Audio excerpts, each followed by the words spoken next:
Good afternoon, my friends. My name is Lama Jigme. I'm the non-sectarian Buddhist monk, teacher, healer, yogi, and tantrika. I'm the one who blends the teachings of Lao Tzu and Buddha, the teachings of Sutra and Tantra, the teachings of the Mahayana and the Theravada. In other words, one-stop shopping. So here's the deal.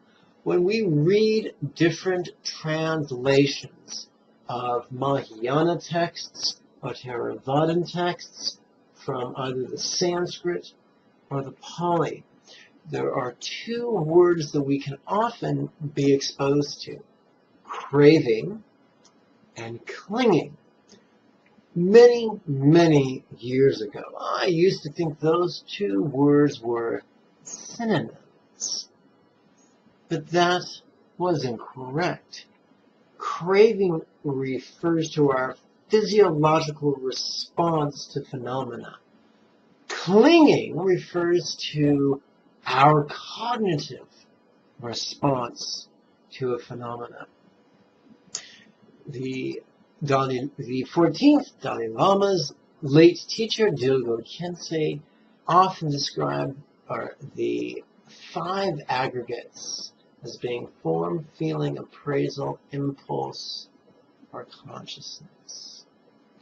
Form is any phenomena that crosses our path, whether it be internal or external, whether it be a thought, a feeling,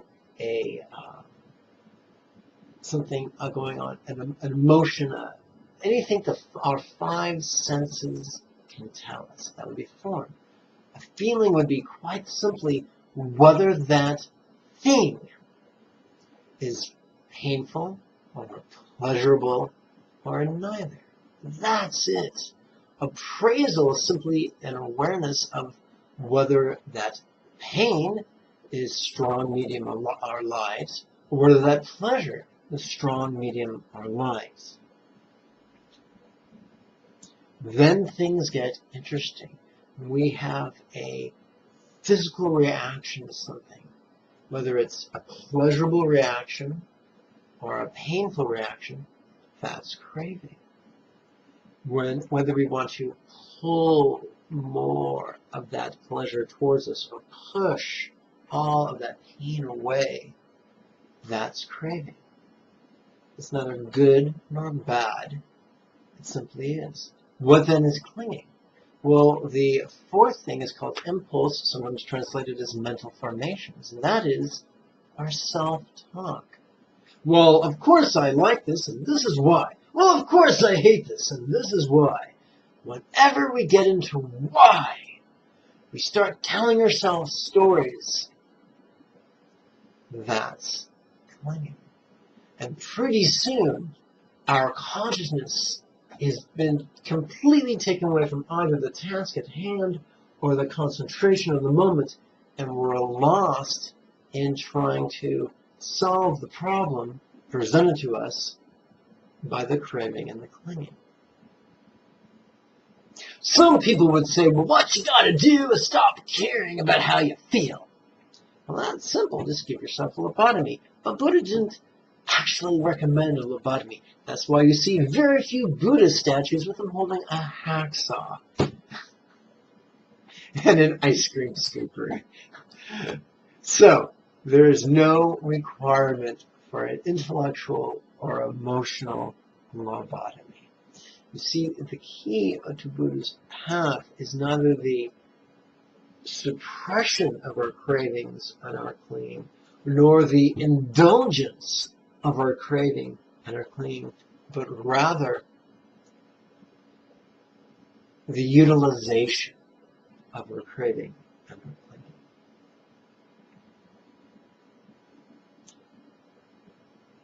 For instance, many years ago, when I was but a lad, I had a job grooming dogs. What we learned was that if you lift the dog's ear and blew in it, they'd shake. They'd go like this and shake, which is great when you want them to dry off. So we observe the dog's natural tendency, and we found a way of applying it in a way that actually served the dog and the groomer. You can't do that with a cat. When you groom a cat, they just stare at you and plot your death. So, this is all very vague and very theoretical and pretty worthless. So I'm going to give you a specific. The other day, I was sitting in meditation, and just like that, a flashback came back. A flashback shot across my mind to a painful incident in my youth. And I felt rage and story come up. So so that awareness of the emotion, that awareness of the story, is mindfulness. So the first thing you do is apply vipassana, contemplation, and it's super simple, super effective. That reminds me of the meme, or my adaptation of the meme. He used contemplation. It's super effective. So here it is. Vipassana in one breath. Oops, I'm out of focus. Okay. Vipassana in one breath. On the in-breath, you mentally, silently recite these 3 syllables. Grin at this. And then you mentally recite the first syllable. You pull one corner of your mouth up. When you recite the second syllable, you pull the other corner of your mouth up. When you recite the third syllable, your awareness goes to the tip of your tongue or the roof of your mouth, which is obviously in the center. So it's very simple. Grin at this. Now you might say, but I can't grin at rage or sorrow or fear. And the answer is, for a microsecond, you can. And no, that doesn't make you a hypocrite because you're not trying to fool anybody. You're simply trying to access the enlightenment factor of joy, the Buddha referenced in the Satipatthana Sutta. For instance, when we smile, our brain has an electrical and a chemical response to make us feel joy. When we say the words happy puppy, we smile. It's impossible to frown and say happy puppy. Try it. It doesn't work. You cannot really do it at all. So, when we smile, we change our electrical system, we change our chemical system, and Buddha taught that was useful upon enlightenment's path. That's why he called joy an enlightenment factor. Not a fruit of enlightenment, but a cause of enlightenment. So, the first half of Vipassana on the in-breath, grin at this.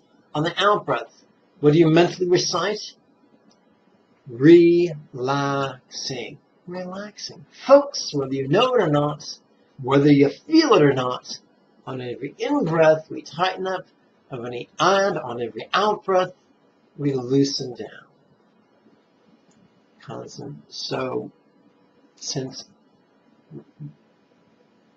smiling requires a constriction or a tightening of certain muscles, the in-breath is the ideal opportunity to smile.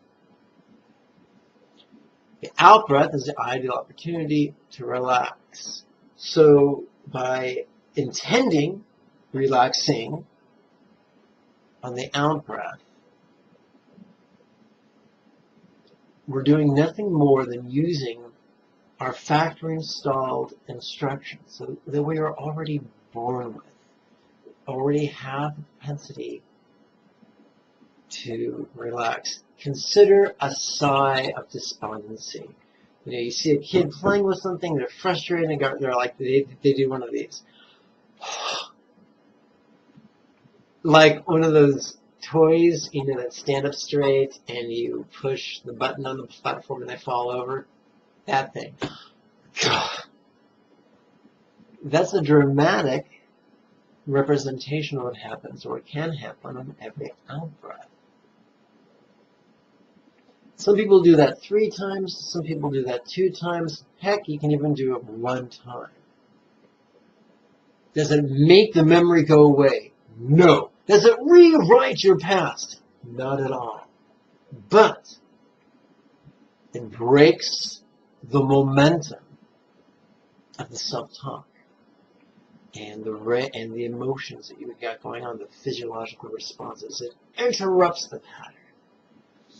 When we get good at this, this will unleash waves of bliss that, by contrast, make great sex seem trite. Now you know why the Buddha statues smile. So, the vipassana, the contemplation, is quite simply grin at this, relaxing. Just that simple. But 9 times out of 10, that thing could still be there. That rage could still be there. That fear could still be there. That sadness could be there. Or simply the image of a circumstance or an individual could still be there. Rather than repressing it, we use it.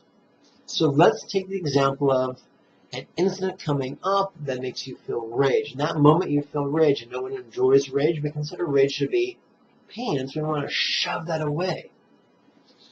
So on the in-breath, you can mentally recite, soothe all rage. Now, is that an affirmation? Not at all. Is that magic? No, it's your will. What do you want to do with this rage? I want to soothe it. I want to heal it. Because it sucks. Great. That's the in-breath. What do you do in the out-breath? You know, we remember that we're not the only sentient being feeling pain. The pain of rage, or anger, or annoyance, or being miffed. However you wish to gild the lily. You feel something, you don't like it, guess what? You're not alone. Tons of beings in this world and other worlds also don't like suffering. So you take that same selfish momentum of pushing it away and apply it to everyone else and push their suffering away. You push their anger away. By placing these 3 words or 3 syllables on the out-breath for each being. So on the in-breath, we're looking at our own anger, or the anger of someone who's jumped into our mind. Soothe the rage. Out-breath for each being. Does that instantly change the universe? It might not. But it's a wonderful way of converting our selfish aversion into universal compassion. And that's the quick path to enlightenment. That is compassion. In Sanskrit or in Pali, that is karuna. Karuna. Very cool. Well, what if you're sitting in meditation and something pleasurable comes to mind? Your favorite dessert, or maybe your favorite sexual fantasy. Whatever comes to mind, it's pleasurable. Great. Same response. On the in-breath, the same response. For the first breath, or 3 breaths, we do the contemplation, the vipassana, grin at this, relaxing. And if we feel intense bliss, then we can share the bliss with all living beings. Profound bliss for each being. Once that bliss has subsided and we can think lucidly again, we can continue with the sharing the pleasure with all other beings. That doesn't mean chasing down every living being and having sex with them. That would be exhausting. But it means just as you long for pleasure and crave pleasure and are greedy for pleasure, so does everyone else. So on the in-breath, profound bliss. On the out-breath, for each being. And so we're taking whatever we're feeling strongly and allowing it to feed either our love, metta, or our compassion, karuna. And that's it. Concentration and contemplation united easily and effectively. It's been said there are 3 components on the contemplative path. Concentration, also known as samadhi or samatha, contemplation, vipassana, and mindfulness. So mindfulness is that which is aware of what's going on in our body and our mind. Then our will says, okay, I'm going to do some contemplation and some concentration, and I'm going to use it the most effective way. There's an idea in Buddhism called interdependence. There's a way of looking at interdependence called the 12 interdependent links. Now that can be very, very complex. The essence of working with the 12 interdependent links as the 5 aggregates. The essence of the 5 aggregates is simply being aware of what you're experiencing, what your reaction is, and then take action. Quite simply with A, grin at this, relaxing, and then B, soothe the rage of each being. Now, soothe the rage of each being, that's your concentration. So you hang out there until either A, the image of a rage-inducing incident, or the image of the person having rage, or the sensations of your own rage fade away. Then you go back to a default meditation. Now, for instance, what's a great default meditation? Giving wisdom, giving peace, giving universal love, giving joy. What are some conventional default meditations? Giving safety, giving health, giving success, giving wealth, giving optimized relationships with highly compatible partners. Those things are common. But our job is not to... It can be easy. You say, first I do 4 or 5 conventional needs, then I do 4 or 5 ultimate needs, I cycle back and forth, and then I'm so excited about this that I ignore what's going on in the present moment. No. We do this when there's nothing going on in the present moment. But when there is something going on in the present moment, we seize upon it for contemplation and concentration. That is a remedy, but it's an opportunity. There's a saying, I'm sure you've heard it before. I remember hearing it in the movie Clueless with Alicia Silverstone. Strike while the iron is hot. You can hammer cold iron all you want. You may shatter it. You certainly won't mold it. You can only mold iron when it's glowing hot. When we feel something strongly, remember something strongly, or fantasize about something strongly, that is the ideal time to meditate upon it. The energy that is released through contemplation is nothing short of orgasmic. The opportunity to grow in terms of love and compassion are profound. So our hindrances are not our spiritual indictments. They are our spiritual opportunity to grow unbelievably. That is why Buddha taught that enlightenment can be accomplished in as little as 7 years, 7 months, 7 weeks, or even 7 days. For Buddha's path does not ask us to have no thoughts, or ask us to concentrate with laser-like intensity. It asks us to play with concentration and contemplation and mindfulness. There was a fun teen movie about witchcraft called The Craft. Really loved it. And I'm going to take an illustration out of that movie and apply it to this. Imagine, if you will, you're sitting at a football field, football game, and you're in the stands, and you see the field, and you see the 2 teams playing on the field. The field, in this case, is mindfulness. One team is concentration. The other team is contemplation. We need all three can effectively traverse Buddha's path. That's why all three are mentioned in the Noble Eightfold Path, which is the fourth truth, or fourth noble truth. So there you have it. My friends, I thank you for your time and your kind attention, and I would be remiss if I didn't bring to your attention the fact that the Monday series of classes begins February 3rd. If you live in the greater Los Angeles area, I invite you to attend in person. If you don't live locally, you can attend the live simulcast over Skype. But there's only so many people I can invite into my Skype conference at a time. There's only so many people who can occupy my venue at one time.